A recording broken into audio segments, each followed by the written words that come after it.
तो बच्चों आज हम जो आपके लिए लाए हैं टॉपिक साइंस का वो क्या है, why are sea creatures evolving into giants. ठीक है ना। तो सी क्रीचर्स है वो इतने ज्यादा विशाल जायंट कैसे हो रहे हैं। उससे पहले सबसे बड़ा लैंड एनिमल देखिए आप, दैट इज अफ्रीकन एलिफेंट। ठीक है ना, सबसे बड़ा लैंड एनिमल।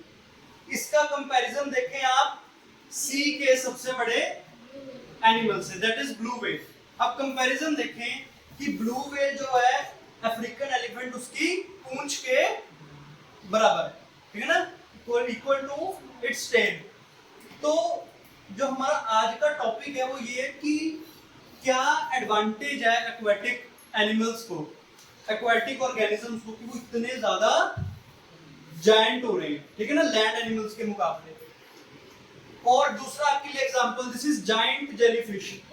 इसकी जो साइज होता है वो 10 अफ्रीकन एलिफेंट जितना बड़ा होता है, तो giant jellyfish. Another example giant squid, 4 elephants जितना बड़ा। तो क्या रीजन है सर, और ये ओरफिश चौथी एग्जांपल देख रहे हैं फोटो, अराउंड 15 पीपल हैव, उन्होंने होल्ड की हुआ इस ओरफिश को। ठीक है ना, तो क्या रीजन है सर कि जो एक्वेटिक एनिमल्स हैं वो इतना ज्यादा बड़े, क्या एडवांटेज है उनको। लेकिन अगर आप बात करें अगर हम 150 मिलियन ईयर्स पहले जाते हैं, यानी कि लगभग 15 करोड़ साल पहले, तो इसका बिल्कुल रिवर्स था। 15 करोड़ साल पहले who were ruling the earth? Right now who were ruling the earth? Humans rule कर रहे हैं। बट 15 करोड़ साल पहले 150 मिलियन ईयर्स बैक कौन रूल कर रहा था अर्थ को? और वहां पे तब कहानी बिल्कुल उल्टी थी। तब कहानी बेटा बिल्कुल उल्टी थी।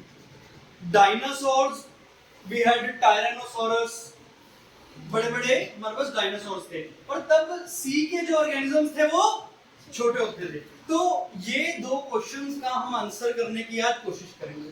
ठीक है ना, कि पहला सी के ऑर्गेनिजम्स इतने बड़े क्यों होते जा रहे हैं एवोल्यूशन के साथ साथ, और 15 करोड़ साल पहले क्या था ऐसा कि लैंड के एनिमल्स इतने बड़े थे। अच्छा, ये एक आपके लिए एग्जांपल लेके आया हूँ। ये एक डायनासोरस है और इसकी हाइट कितनी होती थी? देवर अराउंड 5 to 6 फ्लोर्स की बिल्डिंग होती है, उतने उतने आपके डायनासोर्स होते थे, इतने लार्ज।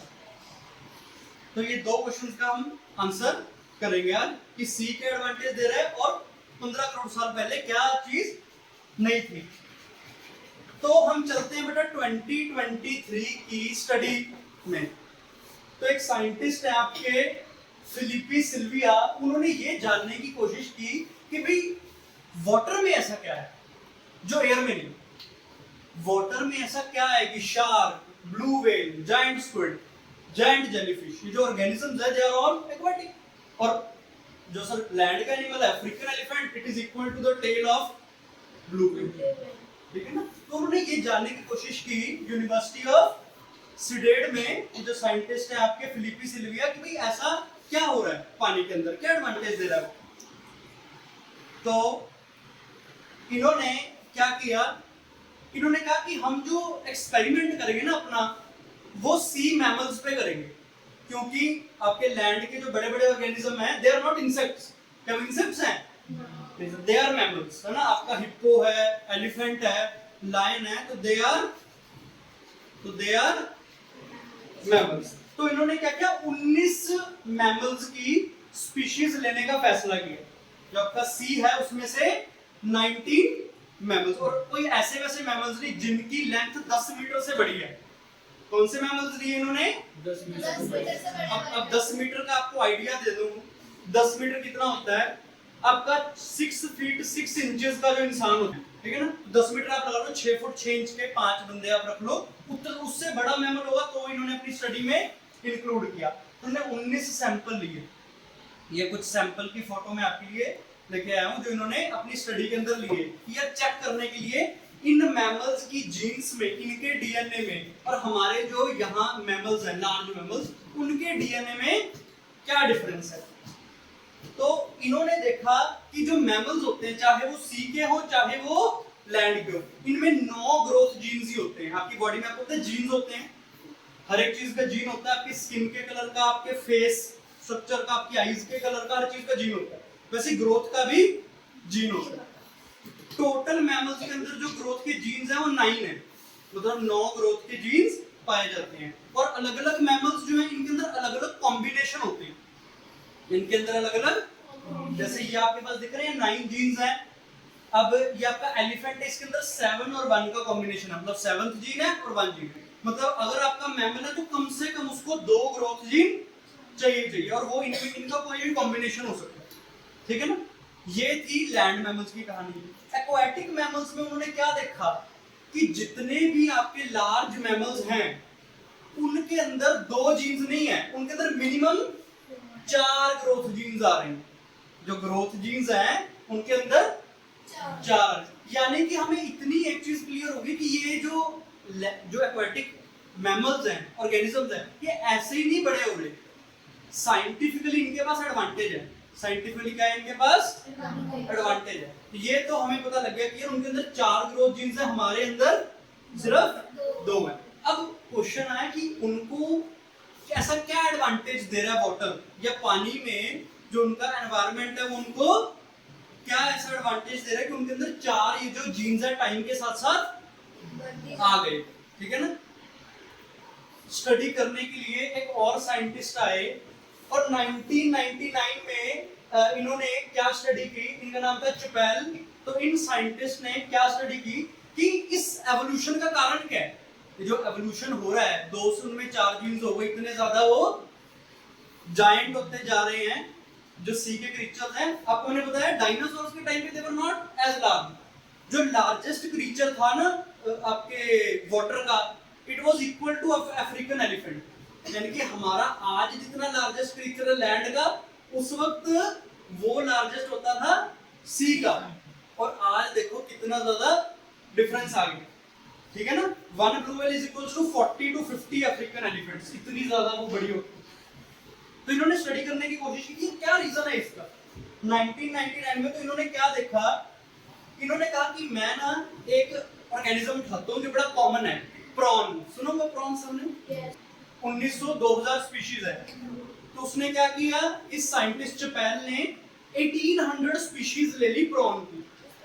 प्रॉन की कितनी स्पीशीज ले ली? 1800 स्पीशीज ले ली। तो ये स्पीशीज जो उन्होंने ली मैंने आपके सामने रख दी है, ठीक है। अब आप इसमें नोटिस करो, है वो प्रॉन ही, बट एक जगह पे उसका साइज कितना बड़ा है, देख रहे हो आप सेंटर वाला प्रॉन, और एक जगह पे उसका साइज कितना छोटा है। तो यानी कि प्रॉन के साइजेस में ही 6 टाइम्स का फर्क है, प्रॉन के साइजेस में ही, यानी कि एक ही प्रॉन वो आपको छोटा सा मिल रहा है और एक ही प्रॉन आपको इतना बड़ा मिल रहा है। अच्छा, उसको एक पैटर्न देखना था कि इसमें क्या फर्क है इन दोनों में, और उसको क्या पैटर्न मिला कि जो छोटे से प्रॉन्स है ना जितने भी इसमें, वो हमें शैलो वाटर्स में मिलते हैं। शैलो वाटर्स यानी कि ऊपरी सतह में मिलते हैं, और जितने भी लार्ज प्रॉन्स हैं, यानी कि जो बड़े बड़े प्रॉन्स हैं आपके, वो सारे ही आपको डीप ओशन के अंदर मिलते हैं, यानी कि डीप इनसाइड द वाटर्स आपको मिलते हैं। अब उसने कहा कि यार ठीक है, डीप इनसाइड मिल रहे हैं, तो डीप इनसाइड ऐसा क्या है पानी में, आपका जो ऊपर वाला पानी होता है उसका टेम्परेचर ज्यादा होता है काफी as compare to deep ocean. तो जब आपके डाइवर्स भी स्टडीज करने जाते हैं तो उनको आम स्विम सूट नहीं देते हम, तो उनको थर्मल स्विम सूट देते हैं, क्योंकि नीचे जैसे जैसे आप जा रहे हैं प्रेशर तो बढ़ ही रहा है पानी का, बट एक और बहुत बड़ी चीज है दैट इज टेम्परेचर। नीचे जो पानी होता है उसका टेम्परेचर बहुत लो होता है, उनका टेम्परेचर ठंडा होता है पानी। अब जितना पानी ठंडा होता है उसमें ऑक्सीजन की क्वांटिटी उतनी ज्यादा होती है। इसका आपको एग्जांपल दे, आपकी कोक की बोतल देखिए आपने, जितनी ज्यादा ठंडी होती है उसमें गैस उतनी ज्यादा रिटेन रहती है। अगर आप गर्म कोक की बोतल ले लेंगे तो उसमें गैस जो है वो निकल जाती है, ठीक है ना। तो जितना पानी ठंडा होता है उसमें गैस उतनी ज्यादा डिसॉल्व होके रहती है। तो अब उन्होंने सोचा कि उन्होंने ये स्टडी करने की कोशिश की, तो उन्होंने ये स्टडी करने की कोशिश की कि भाई ऑक्सीजन का साइज से क्या ताल्लुक। ठीक है, हमें पता लगा ऑक्सीजन जो है ड्रास्टिकली ज्यादा है डीप वाटर्स में, बट ऑक्सीजन का साइज से क्या ताल्लुक। तो उन्होंने ये कंक्लूड किया कि आपकी जो फिशेस हैं उनको क्या चाहिए, वो ऑक्सीजन कैसे लेंगी पानी से, गिल्स के थ्रू। हमारे पास लंग्स होते हैं, उनके पास गिल्स होते हैं। अब क्योंकि शैलो वाटर और डीप वाटर में बहुत ज्यादा फर्क है ऑक्सीजन का। तो उनको जब डीप वाटर के ऑर्गेनिज्म को टाइम के साथ साथ ज्यादा ऑक्सीजन मिलती गई तो उनका सेल का जो फंक्शनिंग है वो भी बेटर होती गई और उसके सेल जो है उनके मल्टीप्लाई होते गए, यानी कि ज्यादा मात्रा में बनते गए। कॉमन सेंस है, जब आप अच्छा खाना आपको मिल रहा होगा, अच्छे एनवायरनमेंट में रह रहे हैं, तो आपकी बॉडी के सेल्स भी उतनी हेल्दी तरीके से ज्यादा मल्टीप्लाई होंगे, ज्यादा ग्रो होंगे। तो उनको ऑक्सीजन मिल रही थी, सेल की उनकी फंक्शनिंग एफिशिएंट हो गई, बेटर हो गई, और उनके जो है गिल्स और मसल्स उनके बड़े होते चले गए। अब इन बड़े बड़े गिल्स को संभालने के लिए उनकी बॉडीज भी, ये जो अपवर्ड फोर्स है जो वाटर देता है, ये इनको एक फ्रीडम देता है, ये ऑर्गेनिजम्स को एक फ्रीडम देता है मूव करने की। लेकिन लैंड के ऑर्गेनिजम्स को ये बेनिफिट नहीं है। अब अगर हाथी की जो हड्डियां हैं, उसका स्ट्रक्चर है, वो उतना बड़ा हो भी जाए तो भी ग्रेविटी उसको कॉन्स्टेंटली नीचे को पुल करती जा रही है, ठीक है ना। तो ये हमें समझ आ गया कि सर ये उनके पास एक्स्ट्रा एडवांटेज है, एक एक्स्ट्रा फ्रीडम है एक्वाटिक ऑर्गेनिजम्स के पास। अच्छा, उसके बाद एक तीसरी चीज, जो आपके एक्वाटिक ऑर्गेनिजम्स होते हैं, जो आपके ऑर्गेनिजम्स होते हैं, उनकी जो डेंसिटी है, यानी कि उनका गाढ़ापन जो होता है, वो पानी के मुकाबले ज्यादा होता है। वो पानी के मुकाबले सर, अभी आपने हमें बताया जो भी चीज पानी के मुकाबले में ज्यादा डेंस होगी, ज्यादा भारी होगी, वो चीज अपने आप जिंक कर जाएगी। तो फिशेस की तो सर डेंसिटी, एवरेज डेंसिटी ज्यादा ही होती है, किससे? पानी से। तो फिशेस मूव कैसे करेंगे अगर वो सिंक ही कर जाएंगी पानी के अंदर? तो उनको सर्वाइवल के लिए, किसके लिए? सर्वाइवल के लिए अपनी बॉडीज को हल्का करना पड़ता है। और हल्का कैसे करते हैं सर हम? लाइक अ टेनिस बॉल। कैसे हल्का करेंगे? अपनी बॉडी के अंदर एयर लेके, अपनी बॉडी के अंदर एयर लेके या बॉडी के अंदर खाली जगह बना के। तो ये जो आपके एक्वाटिक ऑर्गेनिजम्स हैं, जैसे आपका स्क्विड जो होता है, जो आपका स्क्विड, याद है हमने फर्स्ट में भी किया, जायंट स्क्विड। जो स्क्विड ऑर्गेनिजम्स होता है, ये अपनी बॉडी के अंदर अमोनियम रिच फ्लूइड्स बनाता है, अपने पेट के अंदर अमोनियम रिच फ्लूइड्स बनाता है, जो पानी से बहुत ज्यादा लेस डेंस होते हैं, हल्के होते हैं। दूसरा एग्जांपल आपका शार्क के लीवर के अंदर ऐसी गैस बनती है, शार्क के जो है उसके लीवर के अंदर एक गैस बनती है स्क्वालिन। कौन सी गैस बनती है? स्क्वालिन। तो उसके लीवर के अंदर गैस बनेगी तो अपने आप उसकी डेंसिटी पानी से कम होती जाएगी, यानी कि हल्की होती जाएगी। जैसे लाइक अ बलून के अंदर आप हवा भर दो तो क्या होता है? वो ऊपर उठने लग जाता है। उसी तरह से तो इनकी बॉडी की एक सर्वाइवल नीड है कि इनकी बॉडी के अंदर इनको एक गैप बना के रखना पड़ता है। तो दैट्स व्हाई आल्सो इनका साइज जो है वो बड़ा होता है, ठीक है ना। तो सर हमें तीन चीजें तो समझ आ गई। क्या समझ आ गई सर? तीन चीजें एक्वाटिक ऑर्गेनिजम्स की। पहला, उनका जेनेटिक मेकअप ही ऐसा है, उनके जीन्स में लैंड एनिमल्स के 2 हैं ग्रोथ जीन्स, उनके अंदर मिनिमम भी 4 होते हैं, ठीक है ना। दूसरी चीज, पानी के अंदर deep into the ocean oxygen की मात्रा बहुत ज्यादा हाई है बिकॉज ऑफ लो टेम्परेचर, ठीक है ना। तीसरी चीज, बायोएंसी फोर्स जो है, जो पानी का अपवर्ड फोर्स है, उनको एक फ्रीडम प्रोवाइड करता है। लेकिन सर अभी भी एक क्वेश्चन तो मेरे को समझ नहीं आया। वो क्या क्वेश्चन है? वही सर, चलो आप 150 मिलियन ईयर्स बैक, 15 करोड़ साल पहले। सर अब तो कहानी बिल्कुल रिवर्स थी। अब तो कहानी से बिल्कुल हमारे जो डायनासोर्स हैं, सुपरसॉरस और अर्जेंटिनोसॉरस, ये one of the largest dinosaurs थे। तो इनका साइज तो देवर इक्वल टू 30-40 एलिफेंट्स। तो यानी कि तब हमारे लैंड ऑर्गेनिजम्स इतने लार्ज होते थे। और सी की बात करें तो मैंने जैसे आपको बताया, तो ये आपका एक सी ऑर्गेनिज्म है, उस वक्त का largest, it was equal to African elephant. Sir ये रिवर्स कैसे हो गई चीजें, ठीक है ना। तो इसका सबसे बड़ा कारण है, हम आज क्या हैं? मैमल्स। लेकिन डायनासोर मैमल्स नहीं थे। और मैमल का आपको मैं मतलब समझा देता हूँ। मैमल एक ना ऑर्गेनिज्म होता है जिनकी कुछ क्वालिटीज होती हैं। जैसे वो बेबी को बर्थ देंगे, अंडे को बर्थ नहीं देंगे। लाइक हैन आपके अंडे को अंडा देती है, we produce young ones baby. दूसरा, हमारे जो बॉडी होती है, we are warm blooded animals. हम क्या होते हैं?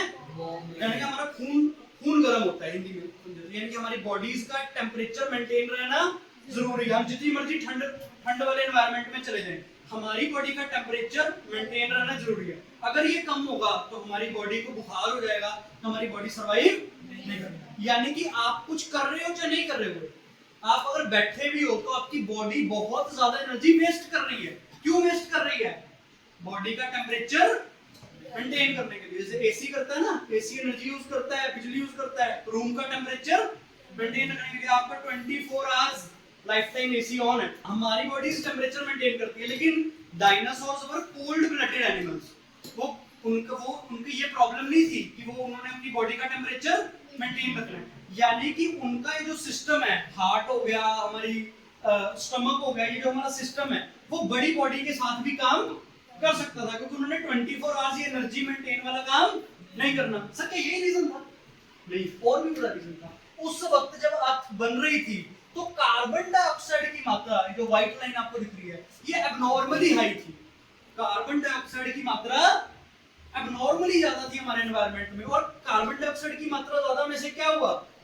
अभी कार्बन डाइऑक्साइड की मात्रा को पता है इंक्रीज हो रही है हमारे वर्ल्ड में। तो सबसे बड़ी प्रॉब्लम क्या आ रही है सर? Global warming. क्या आ रही है? कार्बन डाइऑक्साइड क्या करता है? जो अर्थ पे धूप आ रही है इसको वापस रिफ्लेक्ट होके बाहर जाने नहीं देता, उसको ट्रैप कर लेता है। तो जितनी CO2 बढ़ती जा रही है उससे जो धूप है वो ट्रैप हो रही है, वो बाहर नहीं जा पा रही। और उस वक्त तो बहुत ज्यादा थी CO2, तो इनको नेचुरली उतनी गर्मी मिल रही थी।